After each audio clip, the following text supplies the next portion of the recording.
नागपूर जिल्ह्यातील रामटेक भंडारा मार्गावर सकाळी भीषण अपघात घडला असून 2 ट्रकांची समोरासमोर जोरदार धडक झाली आहे। या अपघातात एक ट्रक पेटला तर दुसरा ट्रक रस्त्यावर पलटी झाला।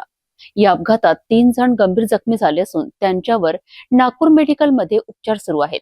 नेमकं काय घडलंय पाहूया या रिपोर्टमध्ये। नागपूर जिल्ह्यातील अरोली पोलीस स्टेशन हद्दीतील रामटेक भंडारा मार्गावर सकाळच्या सुमारास 2 ट्रकांमध्ये भीषण अपघात घडला। मिळालेल्या माहितीनुसार भंडाऱ्यातून रामटेकच्या दिशेने लोखंड वाहतूक करणारा ट्रक क्रमांक RJ02 GC 4546 जात होता। त्याचवेळी तुमसरकडून भंडाऱ्याकडे भरधाव वेगात रेती वाहतूक करणारा ट्रक क्रमांक MH36F 3265 येत होता। रेती वाहतूक करणाऱ्या ट्रकवरील चालकाचे नियंत्रण सुटल्याने समोरून येणाऱ्या ट्रकला जोरदार धडक बसली।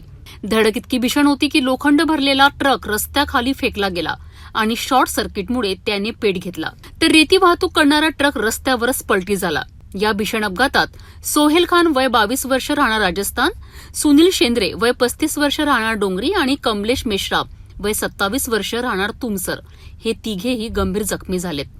अपघाताची माहिती मिळताच अरोली पोलिसांनी तात्काळ घटनास्थळी धाव घेत मदत कार्य सुरू केलेत। जखमींना प्रथम रामटेक उपजिल्हा रुग्णालयात दाखल करण्यात आले, मात्र त्यांची प्रकृती गंभीर असल्याने पुढील उपचाराकरिता नागपूर येथील शासकीय वैद्यकीय महाविद्यालय व रुग्णालयात हलविण्यात आले। या अपघातामुळे काही काळ वाहतुकीवर परिणाम झाला होता। सध्या अरोली पोलीस या प्रकरणाचा पुढील तपास करीत आहेत। रामटेक भंडारा मार्गावरील या भीषण अपघाताने पुन्हा एकदा भरधाव वाहनांच्या वेगाचा प्रश्न ऐरणीवर आणला आहे। सुदैवाने या दुर्घटनेत जीवितहानी टळली असली तरी 3 जण गंभीर जखमी झाले आहेत।